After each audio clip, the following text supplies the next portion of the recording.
Welcome to the session for the Byzantine Orthodox Seminary. And as was mentioned, this is discussion or presentation is being recorded, so feel free to either deactivate your camera or to be on camera, knowing that this recording will be shared for the convenience of those who are not able to be with us here today. So I just begin by presenting myself briefly. My name is Father Serafim Smensgård, and I'm the rector for the Byzantine Seminary. Today, we're going to get to know the staff a little bit. We're going to get to meet a student.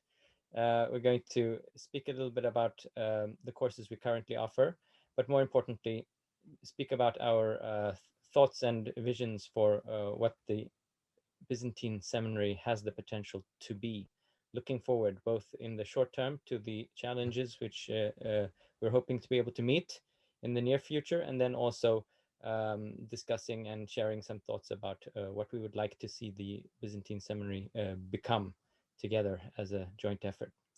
So welcome to you all, and especially welcome to my colleagues in the Byzantine Seminary and to Ivan, our student. Really, before we get into the introductions and to get to know each other a bit more, there's a reason why we decided to focus on presenting the staff. That really the seminary and an institution, at least a Christian institution, is the people which make up the institution. And we're very blessed to have people from different backgrounds, like-minded in certain aspects, and then with lots of diversity, coming together to pool their ideas, their visions, and to really share in a spirit of learning together. This has been a great privilege. Also, for those of you who joined us a few minutes before 7, we had the privilege to also meet our colleagues in the Tewahedo Seminary. And get to see a little bit what they are working on now. But even within the Byzantine Seminary, we have great diversity because the Byzantine denotes a spectrum of different churches connected to different jurisdictions. And while we're quite small in our infancy here, already we have a lot of potential and dreams for the future. So I would like to start by presenting those staff which are present, and then also just mention briefly, present those staff who are not with us today, but who are part of the team. I would really like to begin with my colleague, Dr. Grant White. Please feel free to present yourself in both the technical terms and what makes you tick, so to say, what your interests are, and what brought you to St. Ignatius in the first place. Of course. Thank you so much, Father Serafim, and welcome to all who are attending tonight and to all who are listening to this later. I hope that you get all the information you need, and you can always contact any of us if you have more questions and comments, and we welcome hearing from you. So I'm senior lecturer in Eastern Christian Studies, responsible for the subject of liturgy and liturgical theology. As you can probably hear from my accent, I'm not from Sweden. I'm a native of the United States, and I have lived in Finland now for more than 20 years. I am a member of the Orthodox Church of Finland, a layperson, and have taught in a variety of places in the States, in England, Finland, and in Sweden now as well. You know what? When I think about coming to Sankt Ignatios, the first thing I think about is its unique composition. There is no place like it in the world. I know that sounds like hyperbole, but we have living communities of faith and scholarship, of the Tewahedo tradition, Syrian, Coptic, and Byzantine in one place. I mean, we're scattered a little bit physically, of course, but not very far at all. And our classes are made up of people who come from all of these traditions. And so there's an incredible opportunity to learn about each other's traditions, which are not typically well known in the West today, and to learn from each other, and also to discuss matters of faith and church life and practice in the context we all live in, namely the late modern world in a secularizing society. And so we live that context every day. And the great thing about this is that, from my perspective, of course, being selfish, my own doctoral work was in daily prayer in a very obscure 5th century church order, in its Ge'ez and Syriac versions. I never thought I'd get a chance to teach in a place where both Ge'ez and Syriac are taught and used every single day. Further, to be able to teach liturgy in the context both of diaspora, if you want to put it in those terms, but also simply in what all Christian churches face today in modernity. It's an incredible opportunity for learning and growth on the personal level and on the ecclesial level as well. So just very briefly, as I said, I'm a native of the United States. I grew up in the very center of the country, got a bachelor's degree in comparative religion from Harvard University. And what do you do if you get a degree in comparative religion? You get a PhD. So that's what I did. I got a doctorate then at the University of Notre Dame in theology and focused on liturgical studies. Worked with Paul Bradshaw, and got the chance as well to work with Robert Taft when he taught at Notre Dame, as well as a constellation of other people. Got a chance to study at Oxford as well with Sebastian Brock during the course of my doctoral work. So I don't say this to pat myself on the back, or as they say in Finland, to lift my own tail, but rather I just say it because I feel so fortunate to have had those opportunities and to be doing what I'm doing today.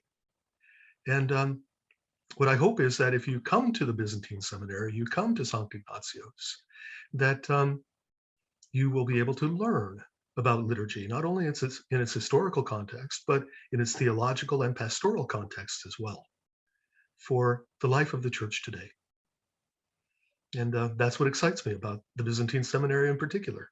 We all have a heart for the life of the church today.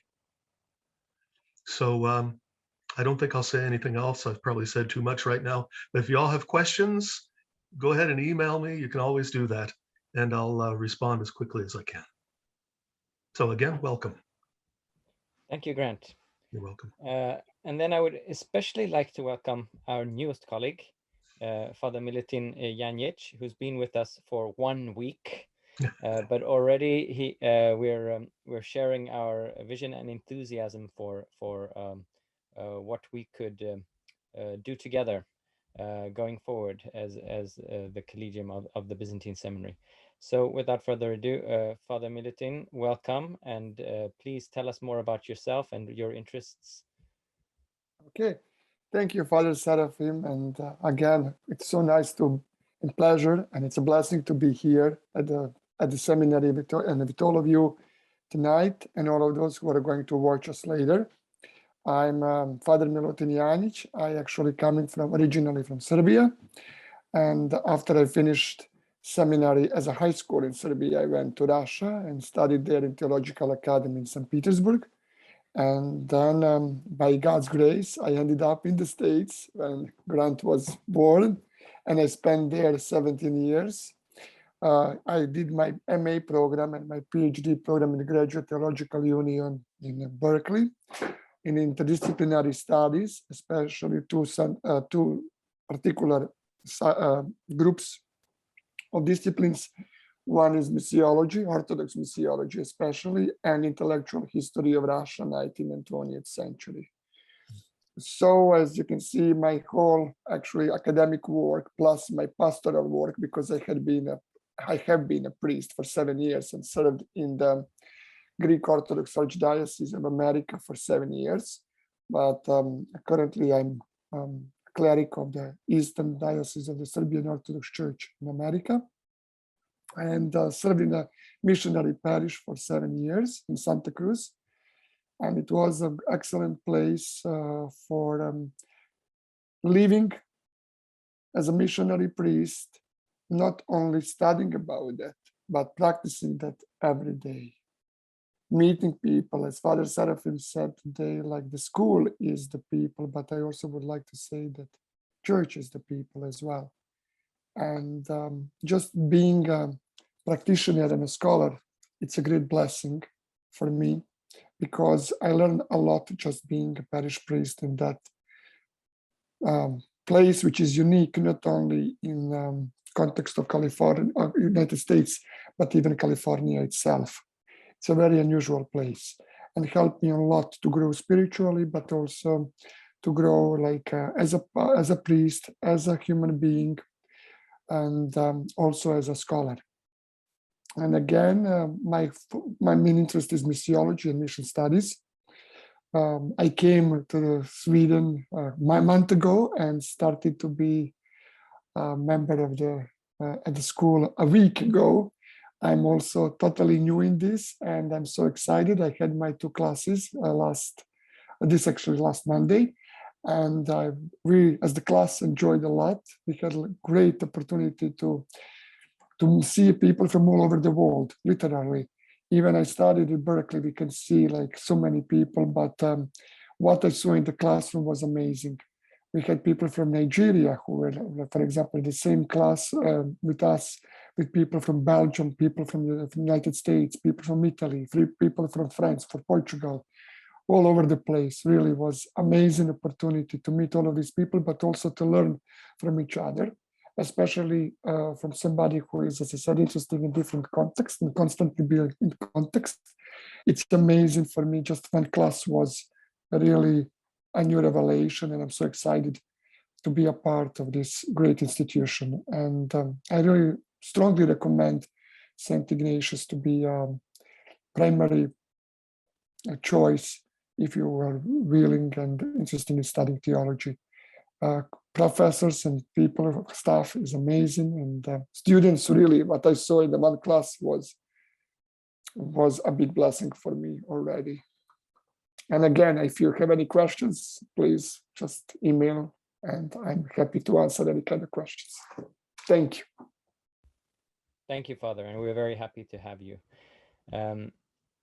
Not with us today are some colleagues which you would meet now currently if you were to be enrolled in some of our courses, and also some colleagues who are connected to the seminary but who have not yet taught at the seminary per se, but are more involved in the academy, but who we will be seeing more of in the coming semesters.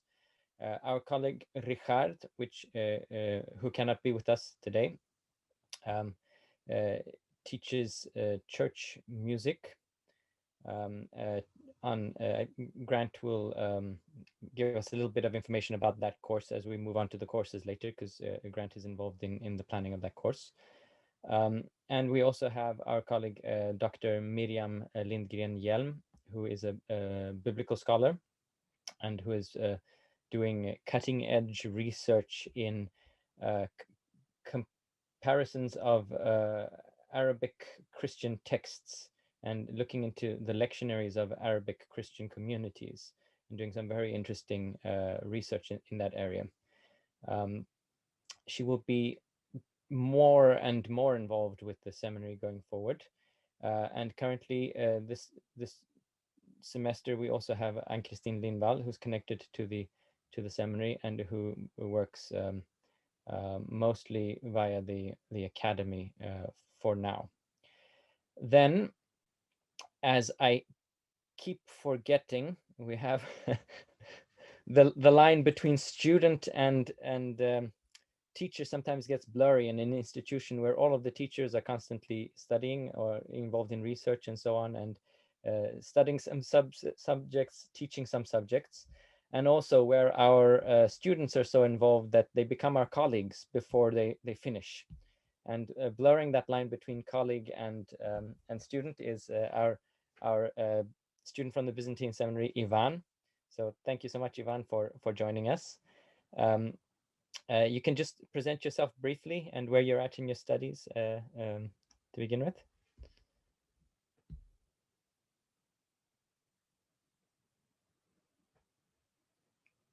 Looks like you got frozen here.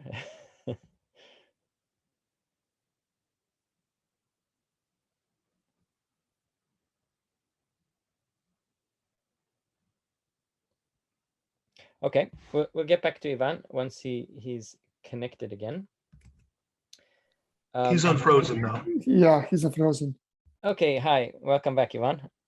Thank you. Thank you. Yes, so please feel free to present yourself. Thank you, Father, and thank you, all of you. My name is Ivan Šuleić. I am also from Serbia. You're all frozen on my screen, by the way, so I'm just gonna speak to a blank screen. But I hope that you can see me and hear me perfectly. The internet is a bit bad here, so that's why. We can hear you, so that's fine. I'm from Serbia, but I live in Denmark. My parish is in Denmark, and I'm a third-year student of Sankt Ignatios to enroll in the pastoral program. I've been with the seminary on and off due to Corona, of course, so that's inflicted all of us, and especially the seminary life and the way it was. But the experience I have was mostly from first year, right before Corona, and right after. And it's built around, as also Dr. Grant said, a variety of communities. And you will learn and you will experience how beautiful it is to not just read about the different traditions that the Orthodox family have to present, but you will actually experience them. You will see how the people within the specific tradition are, and how their liturgies are, and how their prayers are. And this is truly a gift to experience. It has opened eyes for me a lot, that orthodoxy is not centralized around a specific unit, but it gathers all under one umbrella, and that's truly a blessing to feel. Currently, I don't know how many Byzantine students we have at the seminary right now, but right now I'm the only one, but we'll have more, I guess. And that's of course as well due to these epidemic restrictions we have. But the seminary life is unique in ways that you will have time to develop personally, spiritually.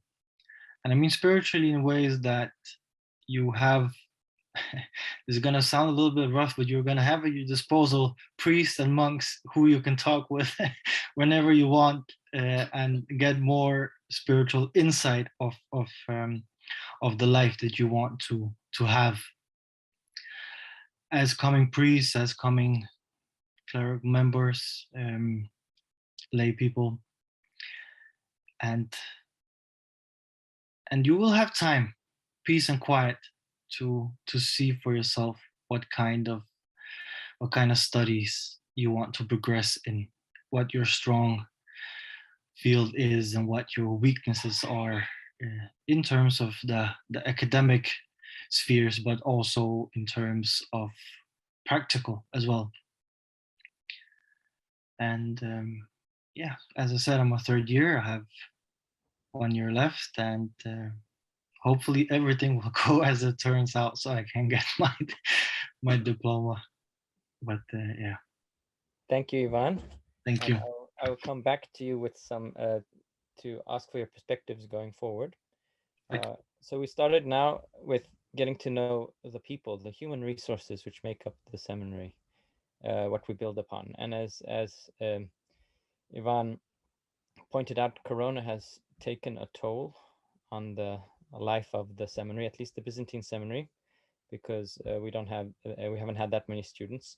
And I know some of the other seminaries have had a slightly different experience where they've been in lockdown as a community, especially the Tewahedo seminary, where the seminary has really had to be a community which supports each other through a great trial, living through. And it's been interesting to follow these developments, and also the Syriac seminary. We're all in different stages of development, depending on where we are at. And I would identify the Byzantine seminary as kind of being in its infancy, with lots of potential, but which means opportunities, but also the challenges of getting momentum going. So it's a bit more difficult to be a little bit more alone in your own tradition, as Ivan has experienced here. But at the same time, that has entailed living together with students from the Coptic tradition under the same roof. Whereas when a seminary grows and it's populated mostly by people of your own tradition, then you don't get that daily interaction with another tradition. But we're going to speak a little bit more about that in a while, about our dreams going forward.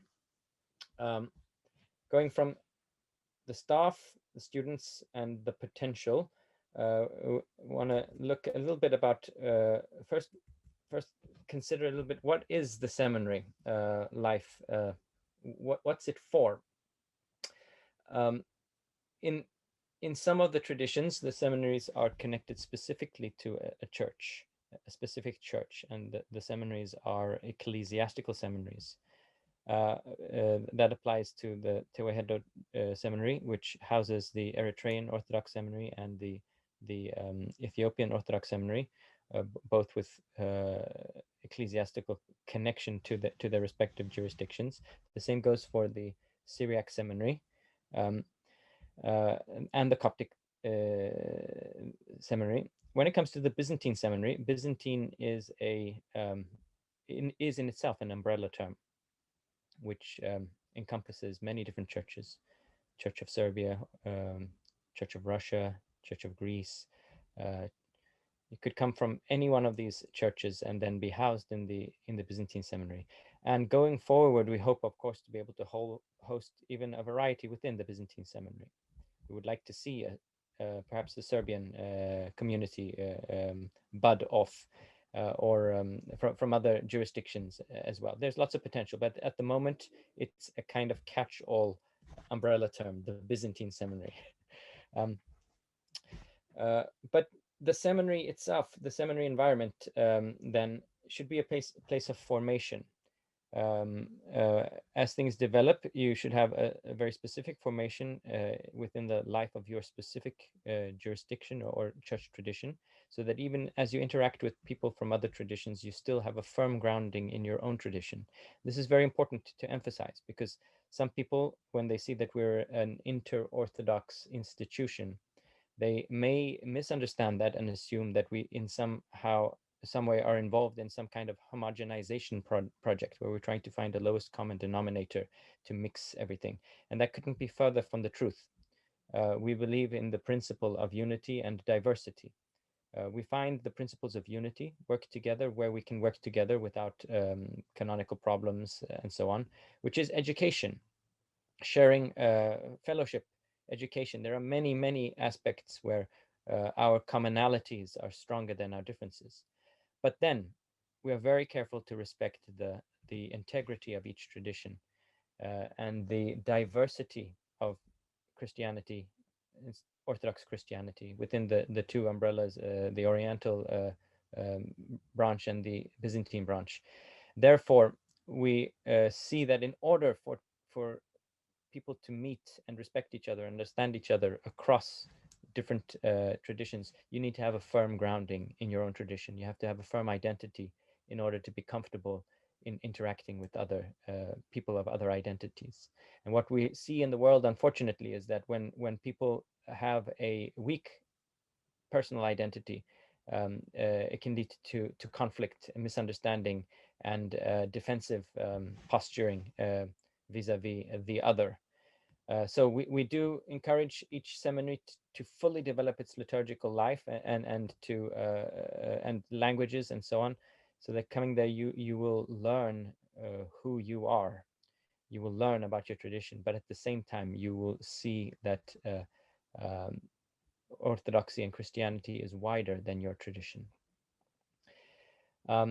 That said, at the moment, the Byzantine Seminary is not specifically aligned with a particular jurisdiction, but going forward, we will see how that develops. We are open to people from all jurisdictions, since we're not ecclesiastically aligned at the moment, and we're also looking forward to see where it develops. Based on the input of our students. Our students really help us to form our community.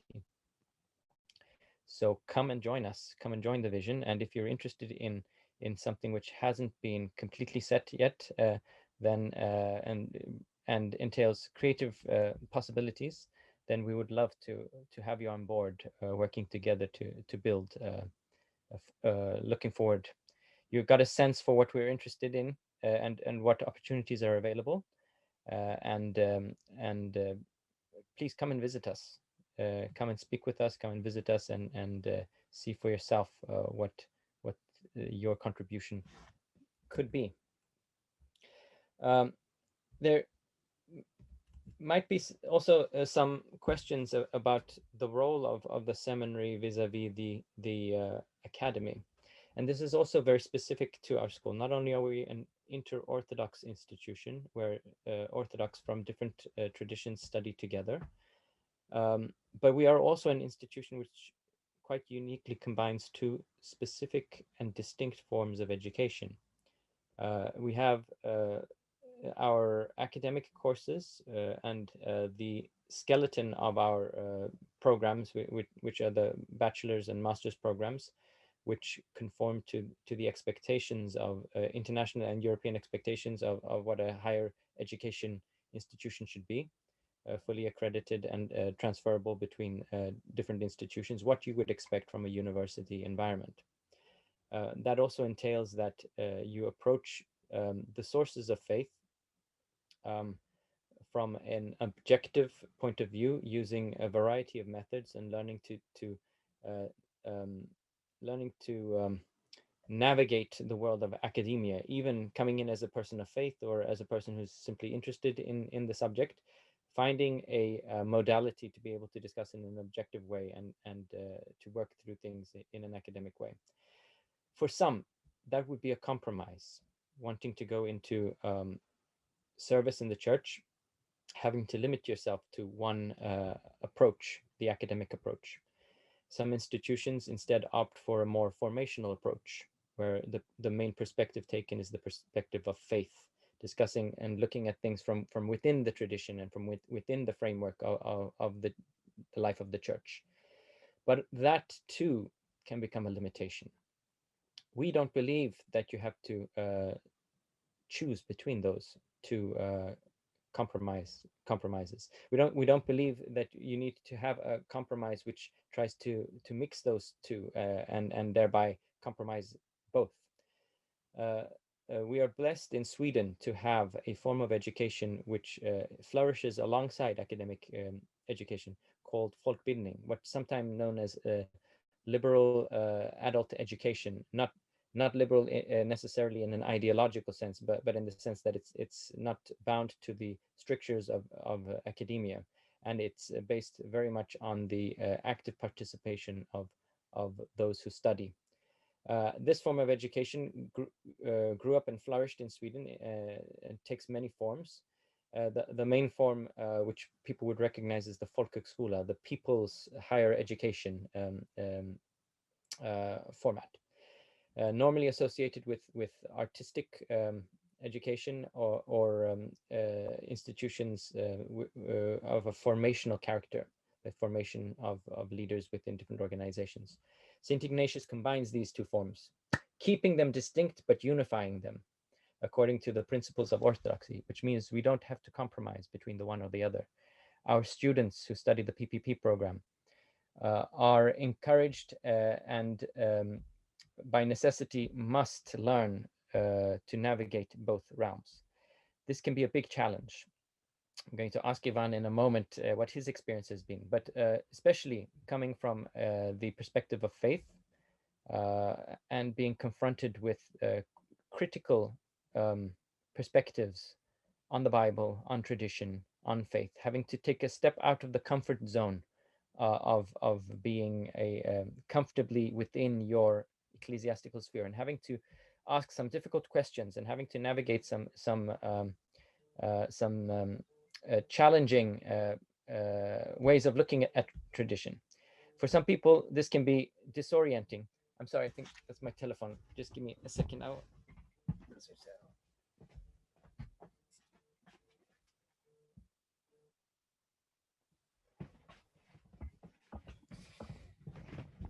Please excuse me, I cannot switch the phone off because I'm using the internet from the phone since I don't live in town. so I hope they don't call again. Yes, and that's where the formational aspect and pastoral aspect of the seminary comes in. Because at the seminary, we reserve the right to come back, look at the same sources, look at the same texts, approach the same thing, but now we are free to do it from the perspective of faith. From the perspective of tradition, from the perspective, pastoral perspective, and talk through it together. Really be vulnerable and discuss what's happening within us as students and as teachers as we navigate this world of being confronted by critical perspectives. What happens inside a person? For many, you do this journey alone. If you're just going through the academy, and maybe the foundations which you have rested upon as a believer are shaken by what you learn. Our dream for the seminary, or our intention in the seminary, is to provide a place where we have this balanced approach, where we then can discuss and reaffirm our position of faith. Sometimes renegotiate our position of faith, but helped through this process. So that learning is not just something which challenges and breaks down, but learning is something which opens new perspectives, which we then together put together, and we come out of this process strengthened and equipped to meet the challenges of modernity, the challenges, as Dr. Grant was speaking about, of the diaspora, of being communities of faith in a modern world, having to deal with the intricacies and the challenges presented by living in secularizing environments. Not having to choose the one or the other, being expert academics or thinking that it's an antithesis to being faithful servants of the church, but being faithful servants of the church equipped to meet these challenges and keeping these dual perspectives. This may seem idealistic, but this is a process which all of our students are going through, and which we as teachers, priests, pastors also go through, because of our empathy and connection with our students. We follow this development going through. But that's me talking from the outside. I would like to bring in Ivan briefly here to see if you recognize at least the intention behind this combination, having this environment and being able to feel the freedom to both approach things critically and from the perspective of faith. Thank you, Father. Yes, it is definitely noticeable, and it has been throughout the 3 years, even though Folkhögskola over Zoom is not preferable, but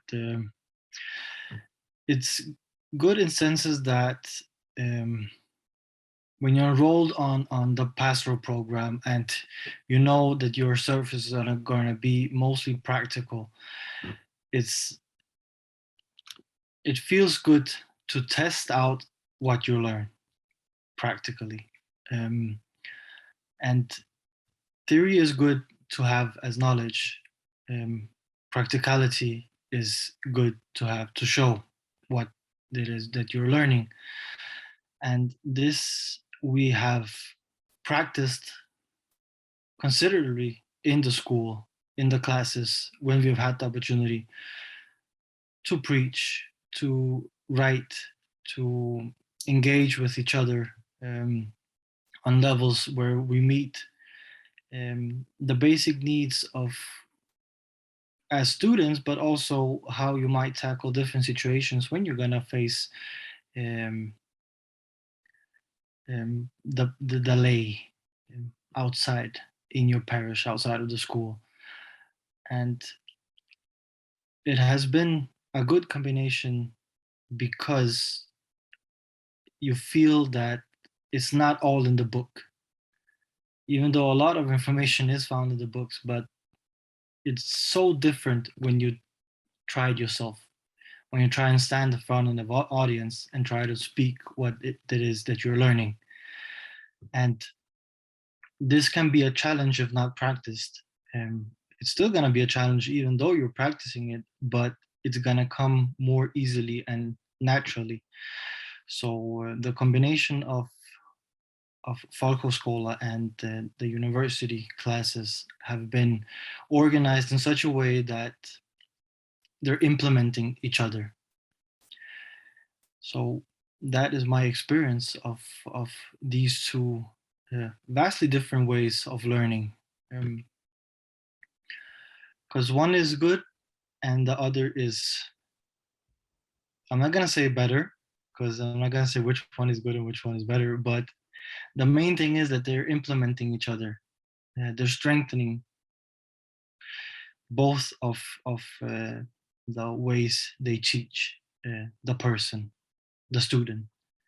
So Thank you so much, Ivan. And I think really you touch upon something which many people experience as a pitfall of a purely academic approach, is that if your intention is to go back into your communities, back into the parishes, you need to bring with you more than book knowledge to implement, so that you learn how to preach, not how to lecture in the parish, that you learn how to live what you're learning in the environment. And not everybody is programmed or inclined to traverse the full spectrum of the very practical and the contemplative academic aspect.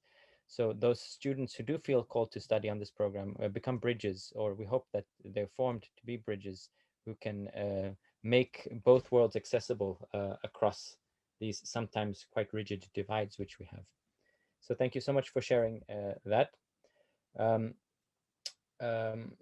having a look at the time here, I see that we should move on to speak a little bit more about the courses we currently offer. And also note then that we are an institution which is quite agile, looking at the current needs which arise and trying to adapt to provide formation for changing contexts. And that is one of the advantages of the folkhögskola. The way folkhögskola is funded and works is designed to be very agile, so that you can provide courses as you see needs arise. Whereas in the academy, the pipeline for introducing new courses is a little bit more restricted. So having this ability to adjust to meet the needs of the moment is important. And that said, we expect to be looking at how the influx of people from Ukraine will affect the Byzantine Seminary, because we feel that we as a seminary have a responsibility to be providing forms of education which would be useful and helpful to people who will be staying in Sweden for a while, hopefully, before returning to their countries. So you can also expect in the coming months, perhaps some additions to the courses which we present here, which we hope will be timely in this period and in these challenges. But what we're going to do now is just briefly present the programs which have been running, some of the courses which have been running. I'll start by briefly describing the relation of the bachelor which we have at EHS to the seminary.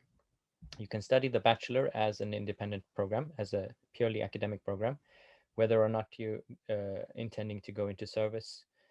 Anybody can study that from an academic perspective. It's a 3-year program. It's the backbone of our pastoral-pedagogical program. We believe that one of the main skills a priest needs, besides liturgical formation and the knowledge, subject knowledge, is an understanding of pedagogical leadership, being a leader by teaching, as modeled by our Lord Jesus Christ, whose leadership was pedagogical, whose main modality of bringing people to the knowledge of God, to kingdom, was through teaching. So if we're going to be leaders, servant leaders in our churches, we really must acknowledge this, and then also humble ourselves and learn the intricacies of engaging with people in the exchange and building of knowledge, which is why the Pastoral-pedagogical program is longer than the bachelor. It's 1 year longer. It's a 4-year program. Encompasses not just the academic courses, full-time study at EHS or through EHS, our accreditation partners, but also beyond that, we add a dimension of study at Folkhögskolan. So our students are very diligent. They're studying very intensively. They're studying more than what you would expect if you were just doing a full-time academic program. This entails, though, that we divide it up so that we put a stronger emphasis on formational aspects in the beginning of the program, the first 2 years, so that the students on the first 2 years, they would study, instead of studying the first year of the bachelor in 1 year, we split it up in 2 years. So you take half of the academic courses, and then the rest of the time is spent on seminary formational courses. So years 1 and 2 of the Pastoral-pedagogical program are a combination of the first year of the bachelor together with courses at the seminary. And then going forward, year 2 and 3 of the bachelor, that would be year 3 and 4 of the pastoral program. And there you study full time with those doing the bachelor, and you still have courses at the seminary. Often it's church languages. We've chosen to put church languages on the level of the seminary because it affords us more time than you would get if you were doing it as a purely academic course.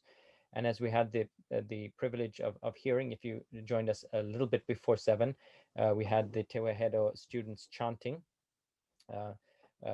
This is the kind of knowledge which you can only learn with a lot of practice and a lot of time together with teachers, where the actual contact hours is the main resource, which is a bit more limited in academia. You're expected to read more. At Folkhögskola, you have more hours, more contact hours with each other and with instructors. I see that time is short, so just briefly like to mention the three other courses which are connected to the seminary.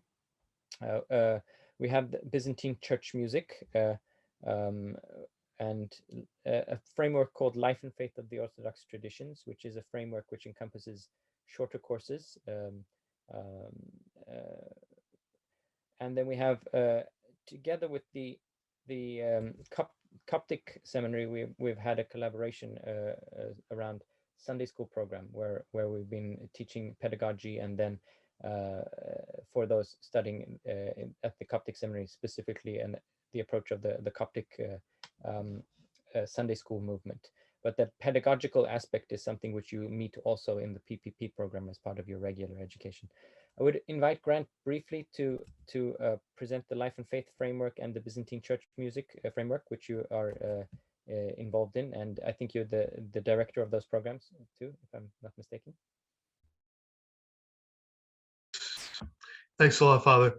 Just very briefly, what we're talking here about is 2 programs that allow you a solid introduction into the central dimensions of Orthodox Christian faith and life, and the ways in which Orthodox Christians live out their faith today.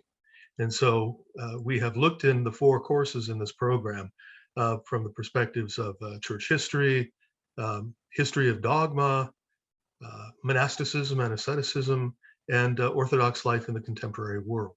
And the hope is that everyone who takes these 4 courses will come out with a solid foundation for their further work in church history, in contemporary Orthodox issues, issues around how one lives the Orthodox life today in our own contexts. it's a very rich program, and it's taught by a variety of different instructors. And so you get people who have different academic backgrounds teaching these things. And so you benefit from a variety of different perspectives. And you also have the advantage then of learning in the context of being able to discuss what you're reading, to discuss it, to think about it together, to think about how it applies to your own formation, your academic formation, your spiritual formation as well. So I think it's a good framework. And when you get through it, you will have read a lot, and you will have hopefully learned a lot as well. And it's a good program. If you have no introduction to Orthodox Christianities, this is a great place to start. If you do, it gives you a chance to read more material and to refresh your knowledge, perhaps. So that's one. The second is Byzantine church music and liturgy. And basically what this does is it introduces students to the Byzantine tradition of liturgy and church music, both singing, practical learning of singing, as well as practical introduction to the divine liturgy, as well as other church offices that include church music. Now, I put that very broadly for this reason, because as Father Serafim noted, Byzantine is kind of an umbrella term. What we're really talking about here are churches that are the heirs to the Church of the Byzantine Empire, and how that historical development has led to a variety of different instantiations, if you will, of the Byzantine liturgical tradition, musically, sometimes textually, and certainly ritually. So we tried to look at these questions from a practical point of view in two different ways. First, Richard, who couldn't be here tonight, as you heard, is responsible for teaching the church music portion of the course with solid practical experience in learning how to sing the various elements, musical elements of the Byzantine Divine Liturgy. Second, it is accompanied by a series of lectures on liturgical theology. And what this aims to do is to help people to be able to answer this question that they might get as cantors or choir members or simply educated parishioners who are known as theologically illiterate. And that is, what does this mean? What does this mean today? And how do we get at that question? Not only for people who have been lifelong Orthodox, but also for people who are visiting a church for the first time. What does this mean? So that's what we try to do then in the liturgical theology part of the course, to unpack that question and to address it in ways that can help everyone, I hope, to be able to talk about that question with integrity, connecting the church's worship with its life, its ministries, its mission, its eschatological goals. So all of that is to say, it's very practical on all of those levels. And my hope is that, and Richard shares this hope, is that it will be a course that will strengthen the life of the churches of its members, and can, in turn, strengthen a church, broadly speaking, which finds itself in a missional situation. So, if you have questions about that, let me know, and I'll be happy to talk more about it. But it's an exciting course because people bring questions, and we do our best to address those in the course of the course. Thank you, Grant. Thanks. And as you see here, we have a variety of approaches. The seminary is not only for those who are going into service as priests or deacons, but we see the seminary as a resource for the local churches. And the Life and Faith framework is an example of where we have actually formed this course based on our understanding of what the needs and desires of many parishioners in different parishes have been, wanting to be involved in learning, but not being able to commit maybe to a longer program, but wanting to have forms of formation and education which they can integrate into their daily lives. So we hope to expand that framework by keeping our students in learning, so that they can continue studying with us and contributing to building a learning community. And that brings us to the last part of our presentation or discussion, which is really looking forward as we get to know each other, as we see what our dreams and desires are, and also sometimes seeing what's lacking, especially after Corona. We're looking forward to see what kind of environment do we want to build, both as teachers, and then also taking in, of course, the very real perspective of the students. What we are identifying is that mission and enculturation is really something which is a shared interest of great concern. And I'm very happy to have my colleagues, Grant and Father Militin, who really have this burning desire to see this come to fruition. And then also as a parish priest, seeing the real needs, especially in the so-called diaspora, where there are many people who want to come into Orthodoxy, but who have trouble approaching it because of the maybe feeling that they need to go through an ethnic filter to get there, but trying to make the tradition available and relevant, showing its relevance to people even as they live in a modern society.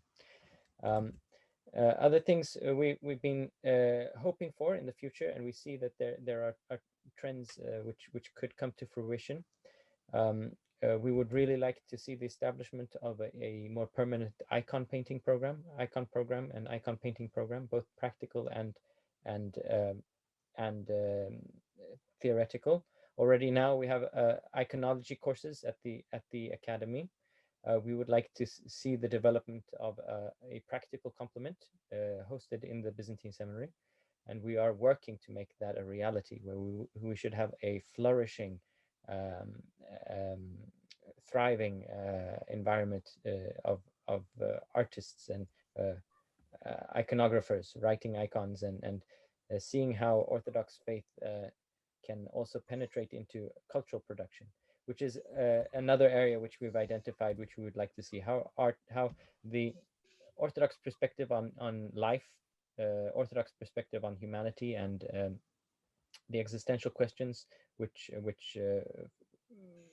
from an Orthodox perspective, how those can affect cultural production, not only in terms of the very obvious Orthodox aesthetics like the garments, the rituals and icons, but how the ideas and the influence of Christian thought and Orthodox thought can actually penetrate into other forms of cultural production, which might not be explicitly connected to the church, but how the life of the church can become a yeast in different cultural environments. And Grant, I see you're enthusiastically raising your hand there. Yes.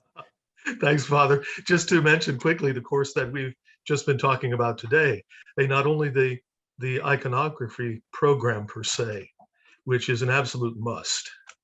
We also have been talking about other forms of art in which Orthodox approaches, believe it or not, can play a role. And one of those is photography. I've had a long interest.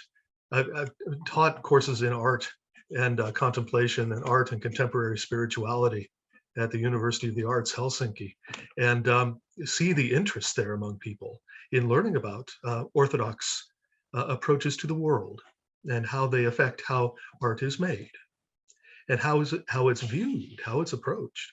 So there are lots of possibilities here. And the one that we talked about was to have a course on contemplative photography, in which we would look at Orthodox approaches, not only to the image, obviously, but to contemplation itself as a foundation for artistic practice, particularly photographic practice, seen in the broader context of other religious traditions doing very similar things in a way, such as the Buddhist Roshi, John Daido Lori in the United States, or the late Chogyam Trungpa's Miksong photography, and others.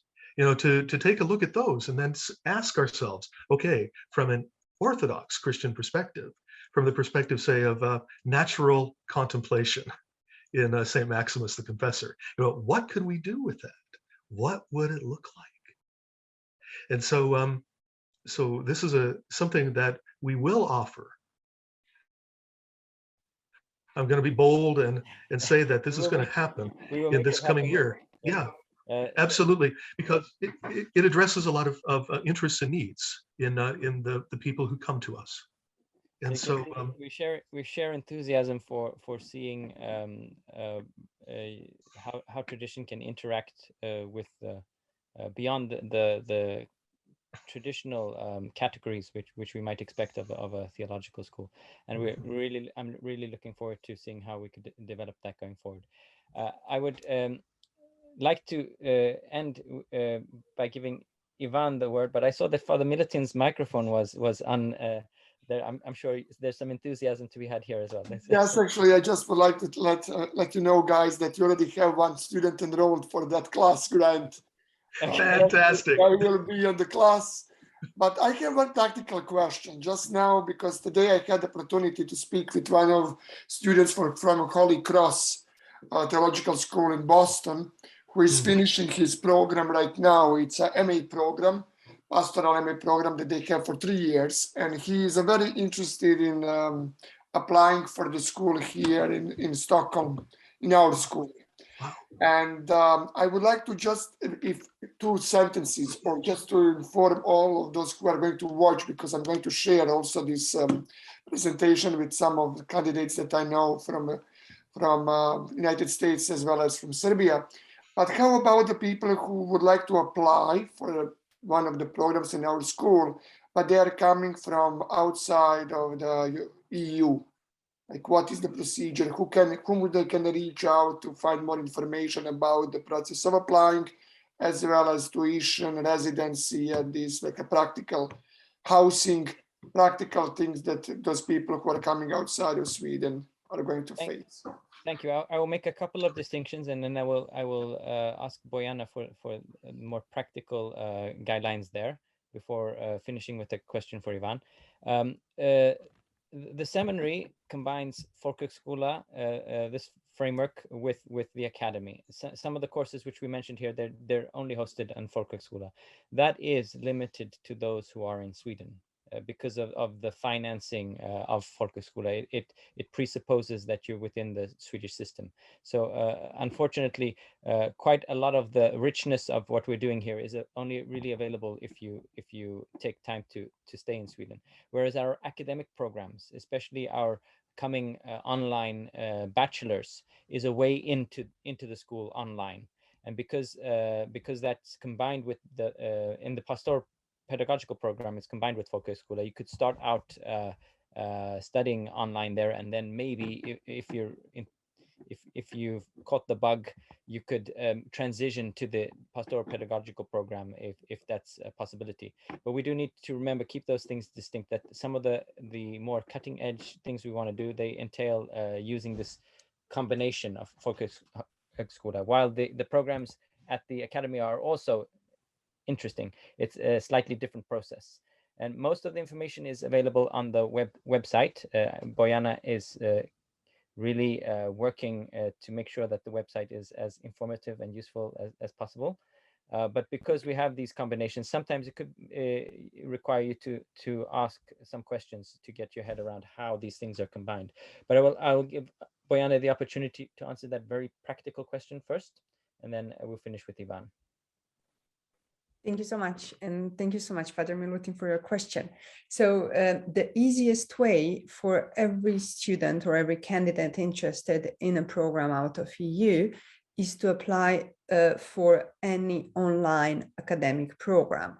So that is basically, so the first year for all non-EU students can be only online. So that means that our new online bachelor program in Eastern Christian Studies, or any of our master programs And we have 3 master programs. One is in Eastern Christian Studies, the second one is International Relations and Ecumenism, and the third one is Religion, Politics, Democracy, are available as online programs. And all non-EU students can apply through university admission, which is a Swedish system and Swedish website where all of them can apply.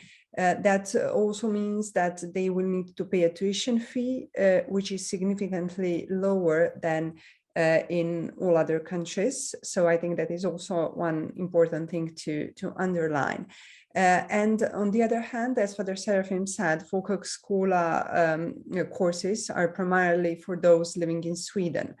But that means that, for example, every year around November, December, I mean, almost every year, we tend to do that every year, we offer scholarships for students coming out of EU, which means that they can apply then for courses that start next August, since in Sweden, the academic year starts in August, which is a bit different than in other countries. But that means that they need to come to live in Sweden in order to study, for example, Pastoral-pedagogical program and religious education program. And that happens only if they, of course, get the scholarship. But for every other academic program, they're most welcome to apply for online programs through university admission. Yeah. I hope this, and of course, everything is online, both on Sankt Ignatios website and Stockholm School of Theology or University College Stockholm website. So the students can get all the information there. Thank you so much. And we haven't spoken so much about the practicalities. We don't have time for that because we have to finish now. But coming from abroad, if you come to study at the seminary on a scholarship or in the program, then practically you live in the seminary house and share the life of the house together. Which best of times functions similar to maybe a community environment, monastery environment, where there's shared chores, prayer and study integrated in a formational environment where you're sharing your life, not only in class but also in the house. Also, Bojana mentioned the religious educator program. I forgot to mention that. Not only do we have a program connected to the bachelor, which follows the bachelor, combining these 2 forms of education. If you've taken a bachelor and you're interested in this concept, we also have what we call the religious educator program, which is studying at the master's level, Eastern Christian Studies, also following this combination of folkhögskola and academy, where we complement the master's program with pedagogical awareness and experience at folkhögskolan. So we went over by a couple of minutes, but I would like also, out of respect to Ivan as the actual student who's been at the seminary through rough times, COVID and so on, to as we've been sharing our vision from the perspective of the teachers and so on, you who actually live in the seminary and who will be spending your final year at the seminary, we would very much like just to close with also your hopes for improvements and for going forward now, coming out of COVID, what we could be able to do together in the coming year. Thank you, Father. Well, the more filled the house is, the merrier it is. I believe that. And prayers are very beautiful when they are prayed together in relation. So I truly hope that in the coming year and years, we'll have interrelated prayers together in different languages as well. And this will strengthen not just the bond of the community, but it will truly send a spark throughout the Orthodox world of common prayer. So this is my hope in the coming time. Thank you, and I think we all share that desire. So I think that's definitely going to become a reality going forward now. So thank you all so very much for being here, and thank you to all of those who will be joining us asynchronously by watching this video once it's posted. Thank you also for all of those who support us and who believe in our vision, even if you're not an active student or teacher, but who recommend us and who make the connection between people you know who you think would be interested in what we're doing here and putting them in contact with us, even if you yourself are not in a position where you'll be able to study with us. Please follow us. Keep an eye out on our webpage and also our different social media channels going forward. We have we do publish open lectures. We have a series of lectures which I'm sure you can find on the website and we will also be publishing things going forward where you get a chance to actually participate or meet the professors at the academy and so on, and partake in some get a flavor for what we're doing here in different areas of expertise. And you can follow us and be a part of this learning community even if you're not a formal student. So thank you so much, and thank you especially to Ivan for joining us here, and for my colleagues for taking the time in the evening to be here. And also thank you so much, Father Afaveki, and Jonas has left us here, but for staying on to show your support here, even as your own presentation was finished. We really appreciate it. And all the best to you and your flock and your seminary as well, Father. And Bojana, remember, folks, sorry, we're on Twitter and Instagram as well. Twitter and Instagram, yes. Yep. And thank you so much to Bojana for organizing this event and making it available to others who may be sleeping as we speak.